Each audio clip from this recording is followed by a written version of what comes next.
Quelle variété nous avons dans l'Église, n'est-ce pas? Nous avons des origines différentes, nous venons de pays différents et nous voilà tous réunis autour du Messie d'Israël, Jésus, le Sauveur du monde. La généalogie de Jésus que donne l'évangile de Matthieu démontre que notre Seigneur est bien le descendant du roi David. Il a droit au trône. Mais elle remonte plus haut, jusqu'à Abraham. Or, à Abraham, Dieu avait dit « Toutes les nations de la terre se diront bénies en ta descendance ». Abraham est notre Père, à nous qui croyons au Messie Jésus. Par la foi en lui, nous sommes entrés dans le peuple de Dieu. Le 25 décembre, hier, nous avons fêté Noël.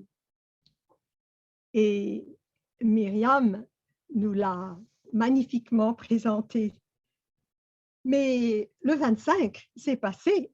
Cependant, aujourd'hui, je veux encore parler de Noël à partir du récit qui sera lu dans un instant.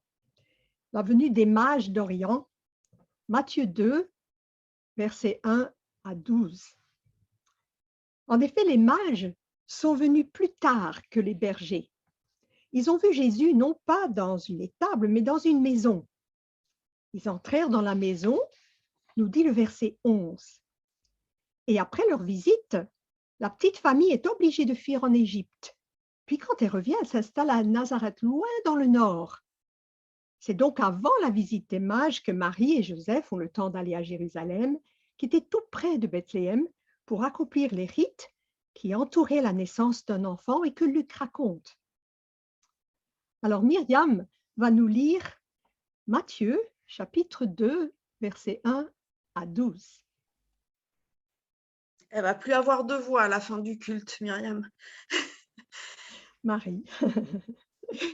Jésus naît à Bethléem, en Judée, au moment où Hérode le Grand est roi. Alors des sages viennent de l'Est et arrivent à Jérusalem. Ils demandent « Où est le roi des Juifs qui vient de naître ? Nous avons vu son étoile se lever à l'Est et nous sommes venus l'adorer. » Quand le roi Hérode apprend cela, il est troublé. Et tous les habitants de Jérusalem aussi. Le roi réunit tous les chefs des prêtres de son peuple, avec les maîtres de la loi. Il leur demande « À quel endroit est-ce que le Messie doit naître ?» Ils lui répondent « Le Messie doit naître à Bethléem, en Judée. En effet, le prophète a écrit « Et toi, Bethléem, du pays de Juda, tu n'es sûrement pas la moindre importante des villes de Juda.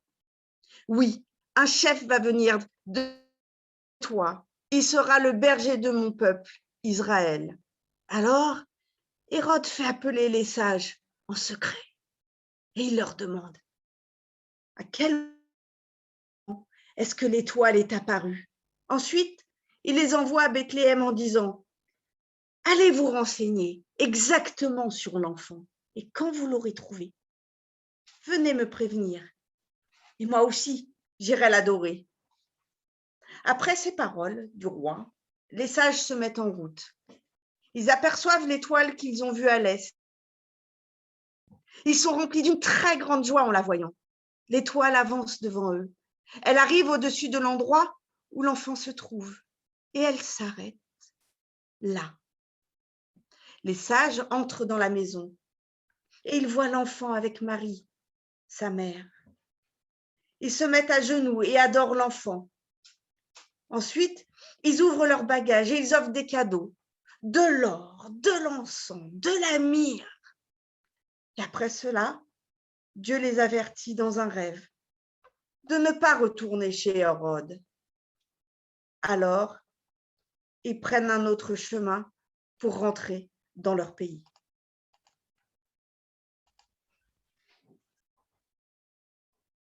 Merci Myriam. Je propose de structurer mon message de la manière suivante. D'abord, pourquoi Matthieu nous relate cet événement? Il est le seul à le faire. Ni Marc, ni Luc, ni Jean le font. C'est Luc qui raconte la visite de l'ange à Marie ainsi que l'histoire des bergers. Matthieu préfère nous parler des mages. Ensuite, qui sont ces mages? Qu'est-ce qu'ils savent et pourquoi ils viennent? Et surtout, comment est-ce que Dieu les guide? Ce récit est étonnant. Tout au long de notre méditation, nous allons voir, j'espère, ce qu'il a à nous dire aujourd'hui. Enfin, je conclurai par des questions que je voudrais poser aux mages eux-mêmes. D'abord, pourquoi Matthieu relate cet événement? On a souvent remarqué qu'il semble écrire principalement pour les Juifs. Lui-même juif, il cite beaucoup l'Ancien Testament, la seule Bible qu'on possédait, et donc des textes que les gens connaissaient. Mais son intérêt pour les nations est manifeste. Dans plusieurs passages, il veut montrer que Jésus est venu non seulement pour les Juifs, mais pour nous tous. Ainsi, lorsque les mages arrivent en présence de Jésus, le roi des Juifs, ils l'adorent comme s'il était leur roi. La généalogie de Jésus, nous l'avons vu, remonte non seulement jusqu'à David, le roi, mais à Abraham. Et dans cette généalogie, des personnes non israélites sont citées telles que Tamar, Rahab et Ruth. Plus loin, au chapitre 4, lorsque Jésus est adulte, on le voit quitter la Judée et se retirer en Galilée. Matthieu cite alors cette parole du prophète Ésaïe. Territoire de Zabulon et de Nephtali, route de la mer, région située de l'autre côté du Jourdain, Galilée à la population étrangère. Le peuple assis dans les ténèbres a vu une grande lumière, et sur ceux qui se trouvaient dans le pays de l'ombre de la mort, une lumière s'est levée. La Galilée. Autrefois, 2 grandes tribus d'Israël étaient installées dans cette région, mais avec les incursions et les guerres et tout au fil de l'histoire, une population très mixte s'y trouvait à présent. Des Juifs, certes, mais beaucoup de païens aussi. Puis plus loin, après le sermon de Jésus sur la montagne, on voit que le premier miracle qu'il accomplit, c'est la guérison d'un lépreux. Et juste après, on le voit guérir le serviteur d'un soldat romain. Or, la lèpre était une impureté rituelle extrême, presque la pire de toutes. À l'époque de Moïse, les lépreux vivaient hors du camp d'Israël. Au temps de Jésus, ils vivaient à l'écart de la société et se voyaient exclus du culte au temple. Mais cela était aussi la condition des païens, des non-juifs. Ils étaient eux aussi considérés comme impurs. D'ailleurs, tout le système de pureté et impureté décrit dans le Lévitique fut établi par rapport aux autres, aux peuples idolâtres et immoraux qu'Israël devait bien se garder de fréquenter de près. Mais ici, au chapitre 8 de Matthieu, nous voyons l'intérêt immédiat de Jésus pour les impurs et les gens des autres nations. Les deux, l'un après l'autre, au même chapitre. Et dans ce contexte, après que Jésus a exprimé son admiration pour la foi de ce Romain, plus grande encore que ce qu'il a constaté chez les Israélites, il dit « Je vous le déclare, plusieurs viendront de l'Orient et de l'Occident et se mettront à table avec Abraham, Isaac et Jacob dans le royaume des cieux. » Luc, qui rapporte la même guérison, ne cite pas cette remarque de Jésus. Nous tournons encore les pages et au chapitre 12, voici encore une citation du prophète Isaïe parlant du Messie. « Voici mon serviteur que j'ai choisi, mon bien-aimé en qui mon âme a pris plaisir. Je mettrai mon esprit en lui et il annoncera la justice aux nations. » Et plus loin, « et les nations espéreront en son nom. » Nous pouvons trouver d'autres textes, mais je saute les pages jusqu'à la fin de l'Évangile, au chapitre 28, versets 18 et 19. Jésus s'approcha et leur parla ainsi. « Tout pouvoir m'a été donné dans le ciel et sur la terre. Allez, faites de toutes les nations des disciples. » Matthieu veut donc nous montrer dès le départ que Jésus est vraiment le roi des rois, le Seigneur de toutes les nations, le sauveur de son peuple, mais un peuple élargi pour inclure des gens comme nous, issus de tous les peuples. Deuxièmement, qui sont ces mages et du coup, qu'est-ce qu'ils savent? Pourquoi viennent-ils? comment Dieu les guide-t-il?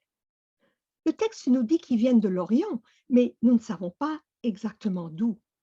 Certains pensent qu'ils étaient membres d'une caste de prêtres perses, alors que d'autres disent qu'ils étaient arabes. La théorie la plus probable, c'est qu'ils viennent de Mésopotamie, entre le Tigre et l'Euphrate, où se situaient autrefois de grands empires. Ce serait l'Irak aujourd'hui. C'était une région de triste mémoire pour Israël, dont le pays avait été ravagé et son peuple déporté par les armées de l'Assyrie d'abord, puis celles de Babylonie, au cours d'invasions successives. Cela s'était passé des siècles auparavant, mais Israël ne pouvait pas l'oublier. En tout cas, les mages étaient des sages, des savants en fait, des spécialistes des étoiles. Les Babyloniens étaient forts dans ce domaine, ainsi qu'en mathématiques. Dans le livre de Daniel, au chapitre 2, on note la présence de tels sages qui sont là avec les astrologues, devins et magiciens qui sont convoqués par le roi de Babylone pour qu'ils interprètent son rêve. Est-ce que leur astronomie était séparée de l'astrologie? De toute évidence, les mages du récit de Matthieu lisaient des signes dans les étoiles. Alors peut-être les deux domaines n'étaient pas clairement séparés à l'époque. Ce qu'on peut affirmer, c'est qu'ils n'adorent pas l'étoile qu'ils ont vue. Le culte des astres était connu.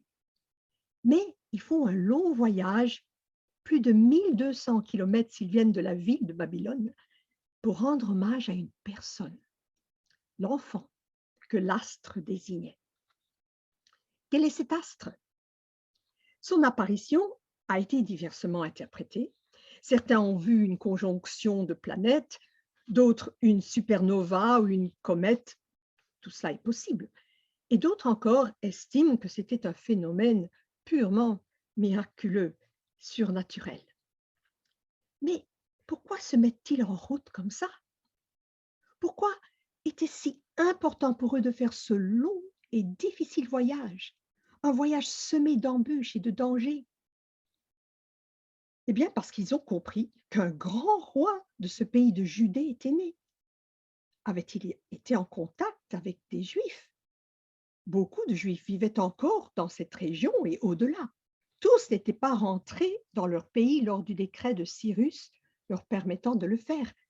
Et certains avaient les Écritures, une partie au moins. Est-ce que ces Juifs, dispersés, exilés, leur ont parlé du Messie? Est-ce que la tradition avait préservé la mémoire de Daniel et ses amis, ministres d'État en Babylone 500 ans auparavant, ces hommes qui avaient été une pure lumière en exil? Est-ce que les mages connaissaient le livre de Daniel?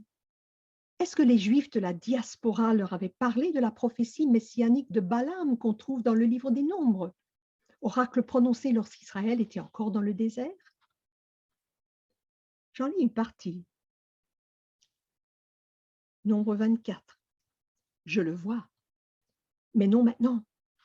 Je le contemple, mais non de près. Un astre sort de Jacob.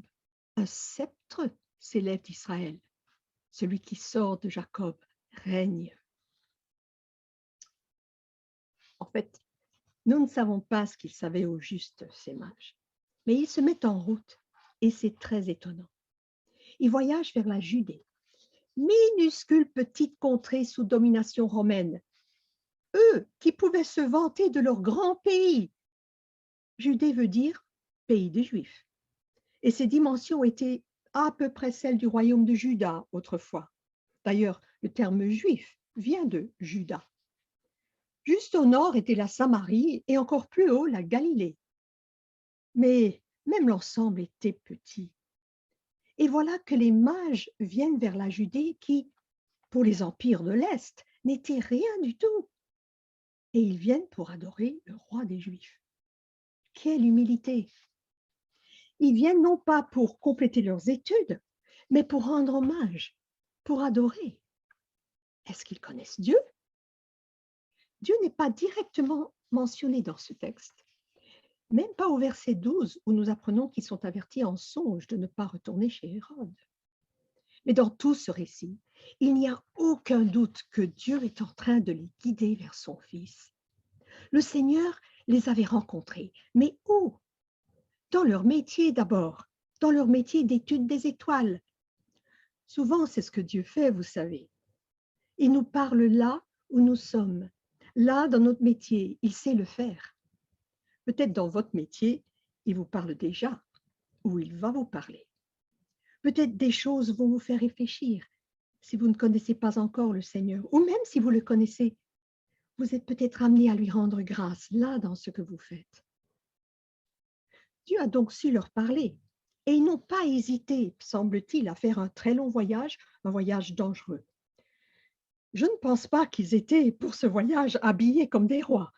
D'ailleurs, il n'est jamais dit qu'ils étaient des rois, mais voilà, ils voyagent et se dirigent vers là où c'était logique de se diriger, vers Jérusalem, la capitale, le siège du gouvernement. Et ils arrivent. Où est le roi des Juifs qui vient de naître, demande-t-il. Cette question à elle seule nous montre qu'ils sont des païens. Mais surprise, personne ne sait. On imagine leur question aux passants. Où est le palais? Nous sommes venus rendre hommage au roi des Juifs, il vient de naître. Et les passants de répondre, ah bon? Un prince est né? Mais notons que les mages ne disent même pas un prince, c'est le roi qu'ils cherchent, même s'il vient de naître. Certains passants doivent se dire tout bas, qu'est-ce que ce tyran d'Hérode va faire quand il entend ça?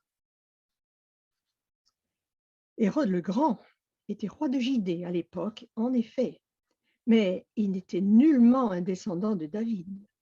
Il n'était même pas juif, mais plutôt iduméen ou édomite, et il gouvernait depuis quelque temps, étant nommé roi des Juifs par les Romains. Cruel, méfiant, homme sans foi ni loi, et fit périr de nombreuses personnes, y compris de sa propre famille qu'il soupçonnait de complot. Hérode se sait haï. Il sait aussi sans doute que les Juifs attendent un roi issu de leur peuple à eux, quelqu'un qu'ils appellent le Messie, un libérateur comme David l'était 1000 ans auparavant. David faisait rêver. Il avait soumis à son autorité tous les ennemis d'Israël. Il avait créé un empire et donné à son peuple la paix.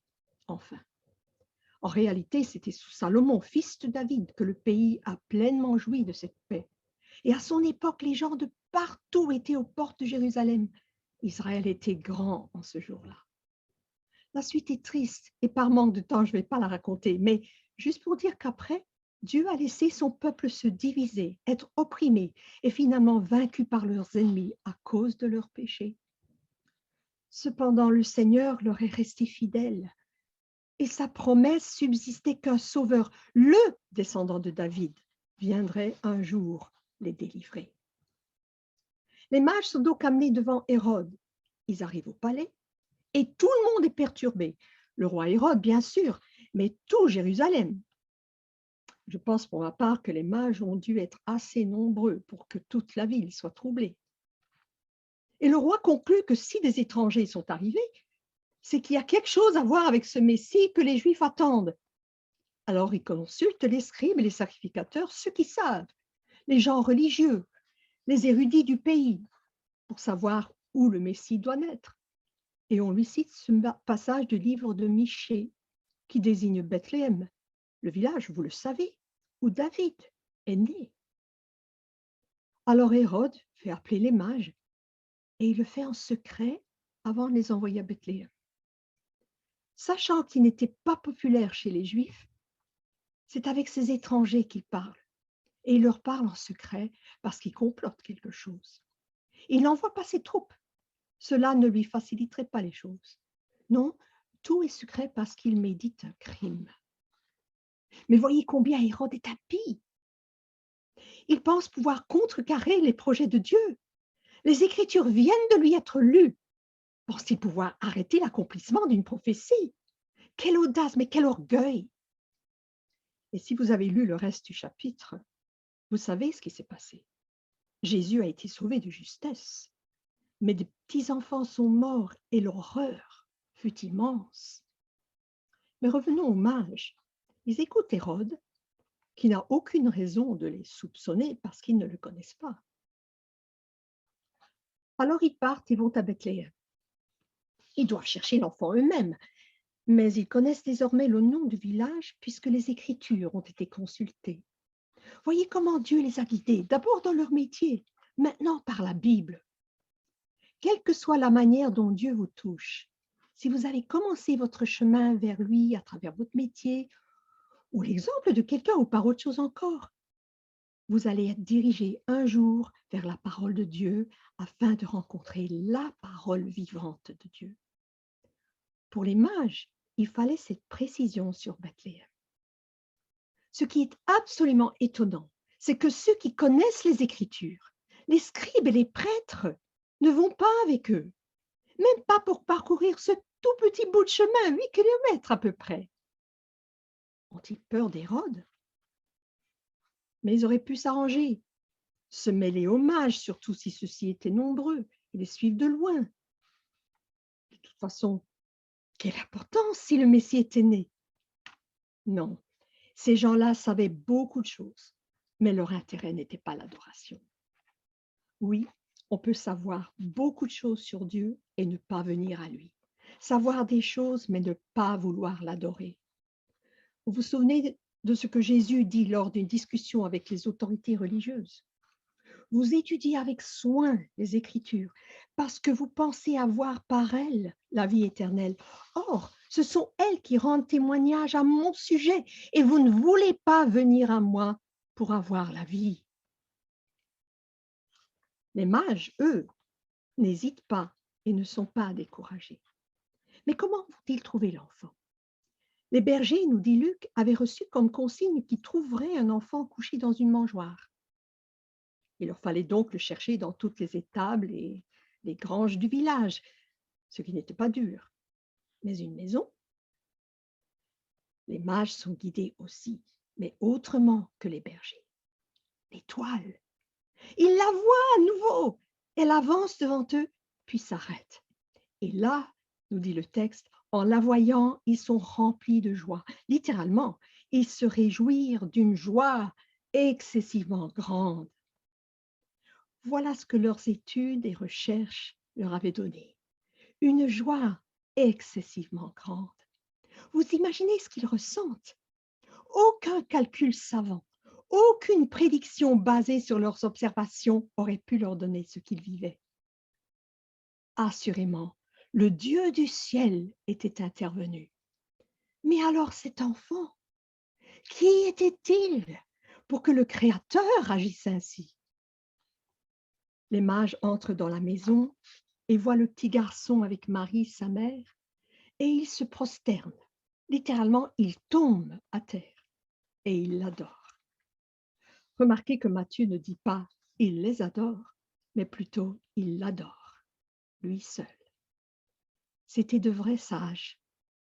Humblement, ils ont cherché et Dieu a fait aboutir leur quête selon sa promesse. Vous me chercherez et vous me trouverez, car vous me chercherez de tout votre cœur. Ensuite, ils ouvrent leur trésor et lui offrent de riches présents, l'or, l'encens et la myrrhe.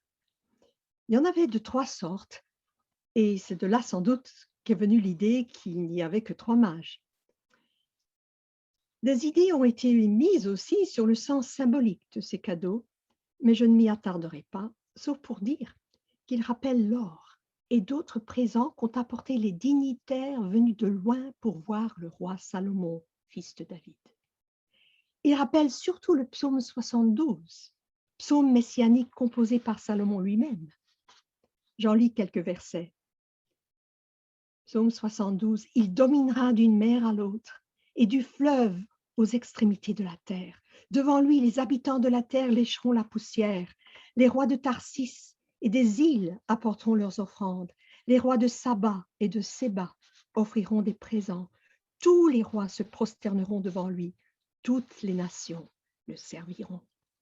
Son nom subsistera toujours aussi longtemps que le soleil. Son nom se perpétuera. Par lui, on se bénira mutuellement. Toutes les nations le diront heureux. Et la suite, et rentrent chez eux par un autre chemin. Ils ne retournent pas chez Hérode parce que Dieu les a mis en garde. Voyez comment il les guide. Il leur a d'abord parlé au sein de leur métier, puis par les Écritures et par un miracle. Mais là, c'est plus personnel encore. Ils sont avertis en songe. Dieu peut nous parler ainsi. Il le fait parfois, à croire le témoignage de convertis venus de l'islam, par exemple. Mais il peut faire autrement aussi.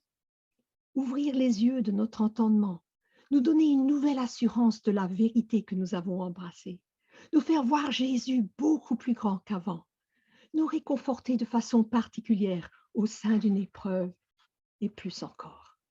Tout cela est l'œuvre de son esprit. Pour terminer, j'aimerais poser des questions aux mages. Messieurs les mages, lorsque vous vous êtes prosternés devant l'enfant, est-ce que vous avez demandé à Marie son nom?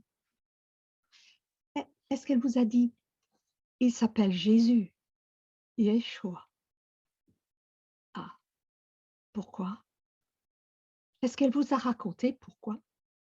Yeshua, l'Éternel sauve. Pourquoi ce nom? Est-ce qu'elle vous a rapporté ce qu'a dit l'ange? Car c'est lui qui sauvera son peuple de ses péchés. De ses péchés.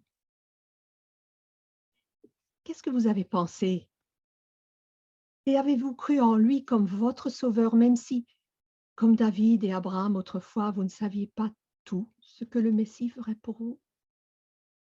Même si vous ne compreniez pas tout? Vous, qui êtes venu de si loin avec vos cadeaux terrestres, est-ce que vous êtes reparti avec le cadeau du ciel dans votre cœur? C'est cette dernière question que nous devons tous nous poser. Amen.